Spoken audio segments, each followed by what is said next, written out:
ಮಂಡ್ಯದಲ್ಲಿ ತಂದೆ ಅಥವಾ ಅವರ ಪುತ್ರ ನಿಖಿಲ್ ಕುಮಾರಸ್ವಾಮಿ ನಿಲ್ಲಲಿ ಅಂತ ಜೆಡಿಎಸ್ ನಾಯಕರುಗಳು ಈಗ ಒತ್ತಾಯವನ್ನ ಮಾಡ್ತಾ ಇದ್ದಾರೆ. ಇದರ ನಡುವೆ ಮೈತ್ರಿ ಅಭ್ಯರ್ಥಿಯಾಗಿ ಈ ಸಲ ನಿಂತರೆ ಗೆಲುವು ಖಂಡಿತವಾಗ್ಲೂ ಜೆಡಿಎಸ್ ಪಾಲಿನದ್ದೇ ಆಗುತ್ತೆ.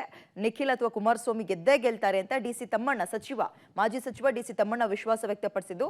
ಅವ್ರು ನಿಂತ್ರೆ ಸ್ಥಳೀಯ ಬಿಜೆಪಿ ಮುಖಂಡರು ಕೂಡ ಸಹಕಾರವನ್ನ ಕೊಡ್ತಾರೆ. ನಿಖಿಲ್ ಅವರು ಮಂಡ್ಯದಿಂದಲೇ ಸ್ಪರ್ಧೆ ಮಾಡಬೇಕು, ಇದು ನಮ್ಮೆಲ್ಲರ ಅಭಿಲಾಷೆ. ಎಲ್ಲಿ ಕಳ್ಕೊಂಡಿದೀವೋ ಅಲ್ಲೇ ಹುಡುಕ್ಬೇಕು, ಅಲ್ಲೇ ಪಡೆದುಕೋಬೇಕು. ನಿಖಿಲ್ ಕುಮಾರಸ್ವಾಮಿ ಇಲ್ಲಿಯೇ ನಿಂತು ಗೆಲ್ಲೋ ಮೂಲಕ ಪಕ್ಷವನ್ನು ಬಲಪಡಿಸಬೇಕು ಅಂತ ಮಾಜಿ ಶಾಸಕ ಸುರೇಶ್ ಗೌಡ ಕೂಡ ಒತ್ತಾಯ ಮಾಡಿದ್ದಾರೆ.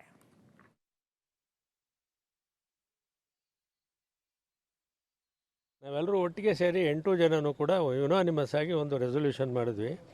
ನಮ್ಮಲ್ಲಿ ಯಾರು ಬೇಡ, ದೇವೇಗೌಡರಾದರೂ ಬರ್ಬೋದು, ಕುಮಾರಸ್ವಾಮಿ ಅವರಾದ್ರೂ ಬರ್ಬೋದು, ನಿಖಿಲ್ ಕುಮಾರಸ್ವಾಮಿ ಆದರೂ ಬರ್ಬೋದು. ಗೆಲ್ಲಿಸುವಂಥ ಜವಾಬ್ದಾರಿ ಈ ಮಂಡ್ಯ ಜಿಲ್ಲೆಯ ಜಾತ್ಯತೀತ ಜನತಾದಳದ ಮುಖಂಡರು, ಕಾರ್ಯಕರ್ತರು ಮತ್ತು ನಮ್ಮ 8 ಜನ ಶಾಸಕರ ಕರ್ತವ್ಯ ಆಗಿದೆ. ಅದನ್ನು ಮಾಡ್ತೀವಿ. ಮಂಡ್ಯ ಜಿಲ್ಲೆಯಲ್ಲಿ ಇವತ್ತಿನ ಪರಿಸ್ಥಿತಿಗೆ ನೀವೇ ಬರಬೇಕು, ಪಕ್ಷ ಇನ್ನೂ ಸದೃಢ ಆಗಬೇಕು ಅಂತ ಹೇಳಿದ್ದೀವಿ. ನೋಡೋಣ ಏನು ತೀರ್ಮಾನ ತಗೊಳ್ತಾರೆ. ನಮ್ಮ ಪಕ್ಷ ಏನಿವತ್ತು ಎರಡೂ ಪಕ್ಷಗಳ ಕಾರ್ಯಕರ್ತರಿಗೆ, ಮಂಡ್ಯ ಕ್ಷೇತ್ರದ ಮತದಾರರಿಗೆ ಅವರು ಏನು ಒಂದು ವಿಶ್ವಾಸವನ್ನ ನಮ್ಮ ಪಕ್ಷದ ಮೇಲೆ, ಕುಮಾರಸ್ವಾಮಿ ಅವರ ಮೇಲೆ ಇಟ್ಕೊಂಡಿದ್ದಾರೆ, ಅದನ್ನು ಉಳಿಸ್ಕೊಳ್ಳೋದಕ್ಕೆ ನಾವು ಪರಿಪೂರ್ಣವಾಗಿ 8 ಕ್ಷೇತ್ರದಿಂದ 8 ನಾಯಕರುಗಳು ಹೋಗಿ, ಕ್ಷೇತ್ರದ ಜನತೆಗಳು ಸಹ ಹೋಗಿ ಅವರೇ ಬರಬೇಕು ಅಂತಕ್ಕಂಥ ಮನವಿ ಮಾಡಿದ್ದೀವಿ. ಅದನ್ನು ಸೂಕ್ತ ತೀರ್ಮಾನವನ್ನು ಒಂದು 2-3 ಸಹ ಅನೌನ್ಸ್ ಮಾಡ್ತಾರೆ.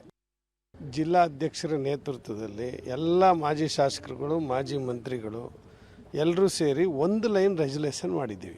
ನಿಮ್ಮ ಕುಟುಂಬದಲ್ಲೇ ದೇವೇಗೌಡ ಸಾಹೇಬರು, ಕುಮಾರಣ್ಣ, ನಿಖಿಲ್ ಕುಮಾರಸ್ವಾಮಿ ಯಾರಾದರೂ ಬನ್ನಿ, ನಾವೆಲ್ಲರೂ ಒಟ್ಟಿಗೆ ಕೆಲಸ ಮಾಡಿ ಈ ಪಕ್ಷವನ್ನು ಸದೃಢವಾಗಿ ಕಟ್ಟಲಿಕ್ಕೆ ಮತ್ತೆ ನೀವು ಬರಲೇಬೇಕು, ಪಾರ್ಟಿಗೋಸ್ಕರ ಬರಬೇಕು ನೀವು ಅಂತೇಳಿ ಮನವಿ ಮಾಡಿದ್ದೀವಿ. ಅದಕ್ಕೆ ಅವರು ತೀರ್ಮಾನ ಮಾಡ್ತೀನಿ ಅಂತ ಹೇಳಿದ್ದಾರೆ. ಅವರು ಚರ್ಚೆ ಮಾಡ್ತಾರೆ. ಫಲಿತಾಂಶವನ್ನು ನಮ್ಗೆ ಕೊಡ್ತಾರೆ ಅಂತಕ್ಕಂಥದ್ದು ನಮಗೆ ನಂಬಿಕೆ ಇದೆ.